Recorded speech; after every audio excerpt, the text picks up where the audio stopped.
नमस्कार, मी वेदांकी. माझ्या वेदांकी लाईफस्टाईल चॅनलवरती तुमचं सगळ्यांचं मनापासून स्वागत आहे.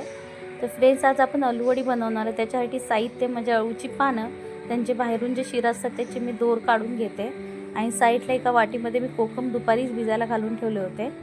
त्याच्यानंतर बेसन घेतलं आहे, 200 ग्रॅम असं बेसन घेतलं आहे. त्याच्यामध्ये पाव चमचा हळद, पाव चमचा गरम मसाला, थोडासा हिंग, 2 ते 3 चमचे लाल तिखट आणि चवीप्रमाणे मीठ ॲड करून ते कोकमाचं पाणी त्याच्यात ॲड करायचं आहे आणि छान असं मळून घ्यायचं आहे. पीठ एकदम असं छान सॉफ्ट मळून घ्यायचं.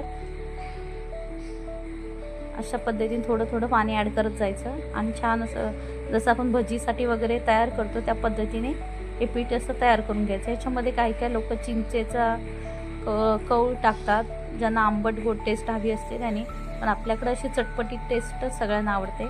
तर कढईमध्ये मी पाणी ठेवलं आहे, त्याच्यावर जाळी ठेवते आणि ते पाणी गरम व्हायला ठेवते. त्याच्यावरती आपल्याला त्या अळूवड्या ज्या आपण बनवतोय त्या स्टीम करून घ्यायच्या. तर अळूच्या पानांना अशा व्यवस्थित पानं पसरवून त्याला हे सारण जे आपण तयार केले ते लावून घ्यायचं पसरवून. अशी आडवी तेडवी जशी तुम्हाला जमतील तशी पानं लावायची आहे. त्याच्यावरती असे रोल करायचे. तर अशा पद्धतीने सगळे रोल करून घेतले आणि आता आपण स्टीम करायला ठेवूया. तर स्टीम करायला जास्तीत जास्त 10 मिनटं लागतात. 10 मिनटानंतर हे स्टीम होतात. तर आपले स्टीम झाले, 10 मिनटं होऊन गेले आणि अशा प्रकारे बघू शकता मस्त वाफल्यात ह्या अळूवड्या. आता त्यांना थंड व्हायला ठेवायचं आहे आणि अशी बारीक बारीक पातळ काप करून घ्यायचे. हे तुम्ही फ्राय करू शकता किंवा लसणीची फोडणी देऊन सुद्धा फोडणीही देता येते त्यांना.